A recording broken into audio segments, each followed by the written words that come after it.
नमस्कार, good morning. आपके साथ मैं हूं गौरव अग्रवाल। आप देख रहे हैं देश के नंबर 1 चैनल पर नंबर 1 बुलेटिन।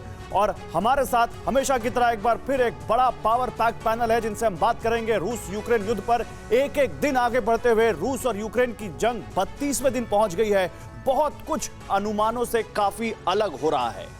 नमस्कार, मैं हूं आपके साथ अंजलि। चाहे युद्ध की अवधि की बात करें या फिर उसके नुकसान की, दोनों में ही तमाम एक्सपर्ट्स के आकलन अब तक फेल ही साबित हुए हैं और आगे भी इसके ऊपर चर्चा हम करेंगे। जी हां, फर्क ये आया है कि पिछले कुछ दिनों से परमाणु हमले का खौफ और ज्यादा बढ़ गया है और इसकी आशंका अब गहरी हो गई है। और इन 32 दिनों में एक बड़ा डेवलपमेंट पुतिन और रूस की इमेज को लेकर हुआ है, जिसमें निश्चित तौर पे गिरावट आई है। तमाम बड़ी और एक्सक्लूसिव खबरें हम आपको बताएंगे। बिल्कुल, और इसके साथ ही एक्सपर्ट से बात करेंगे। आइए चलते हैं सब आगे। और इससे पहले कि आज के हम वॉर के 32वें दिन के डेवलपमेंट्स पर एक नजर डालें, तमाम बड़े एक्सपर्ट्स के साथ हम आ चुके हैं यहां पर अपने इस वॉर जोन में, और बात करेंगे इन एक्सपर्ट से कि आखिर अब इस 32वें दिन के इस डेवलपमेंट को वो कैसे देखते हैं। लेकिन पहले आपके सामने डेवलपमेंट रखते हैं। बाइडेन ने पुतिन को काफी भला बुरा कहा है। ज़ेलेंस्की हथियार न मिलने पर फिर नाराज हुए। ये सारे डेवलपमेंट्स एक बार समझ लीजिए, फिर जैसे जैसे खबरें आएंगी आप उनको डॉट्स को कनेक्ट कर पाएंगे, लिंक कर पाएंगे। यूक्रेन अपने कुछ शहरों को वापस हासिल कर रहा है। ये क्या मतलब है? क्या रूस पीछे हट रहा है? रूस कमजोर पड़ रहा है? नेटो ने फिर न्यूक्लियर हमले की आशंका जताई है और ये इस युद्ध का सबसे बड़ा खतरा है जिस पर हम लगातार बात कर रहे हैं। एक ऑस्ट्रेलियन एक्सपर्ट ने पुतिन की हत्या की आशंका जताई है और ये नया ट्विस्ट है। देखिए, इससे पहले पुतिन ने अपने स्टाफ से 1000 लोगों को फायर कर दिया था क्योंकि उनको अपनी जान पर खतरा था। और इसी तरह एक बार फिर एक ऐसी ही आशंका एक एक्सपर्ट के जरिए जताई गई है, उस पर बात करेंगे। लेकिन पहले अंजलि के पास चलते हैं। अंजलि। बिल्कुल गौरव, एक बड़ी डेवलपमेंट है, बड़ी खबर खार्किव से जुड़ी, जहां खार्किव से सामने आया है हमले का एक नया वीडियो।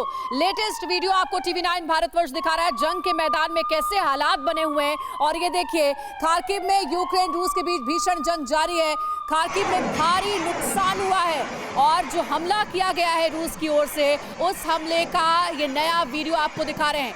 ये कोई फिल्मी सीन नहीं है, किसी हॉलीवुड फिल्म का सीन नहीं है, बल्कि हकीकत में ये सब कुछ घट रहा है। यूक्रेन के अलग अलग शहरों में रूस की ओर से हमले जारी हैं। युद्ध का आज है 32वां दिन। Вот и все, отработали. Красавчики одновременно.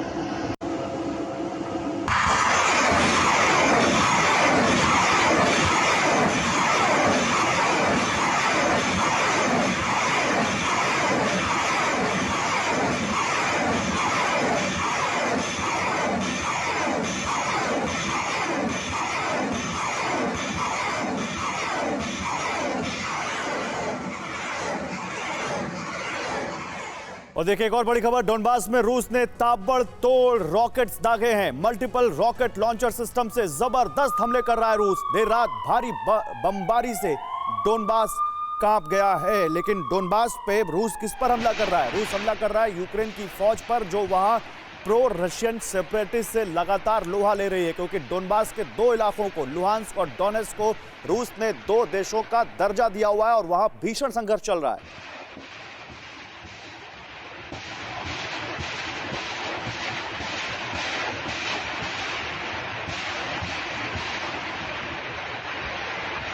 देखिए, इस पर बात करने के लिए मेरे साथ कौन कौन है मैं ये बता देता हूं आपको। मेरे साथ एक बड़ा panel, major general retired SP Sinha साहब हैं, डिफेंस एक्सपर्ट। सर स्वागत है आपका। ब्रिगेडियर रिटायर्ड DS त्रिपाठी हमारे साथ है। सर आपका भी बहुत स्वागत है।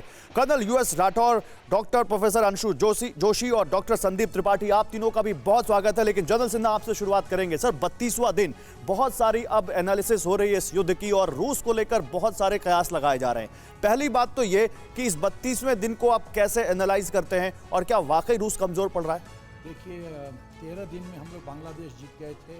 18 दिन में महाभारत खत्म हो गया था। आज 32वां दिन है। रूस अपने ऑब्जेक्टिव को अचीव नहीं कर पाया है।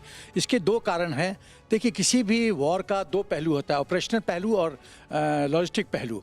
दोनों फ्रंट पे मुझे रूस कमज़ोर दिखता आ रहा है, क्योंकि जो टैक्टिकल बैटल ग्रुप रूस ने बनाया था उसके पास 170 है और 87 उसने डिप्लॉय किया है यूक्रेन में। तो मुझे जो इन्फॉर्मेशन आ रहा है कि ये बैटल ग्रुप्स के बीच में भी आर्क्स ऑफ रिस्पॉन्सिबिलिटी डिफाइन नहीं है, परिभाषित नहीं है। परवाह देश की, सोमवार से शुक्रवार रात 10 बजे TV9 भारतवर्ष पर।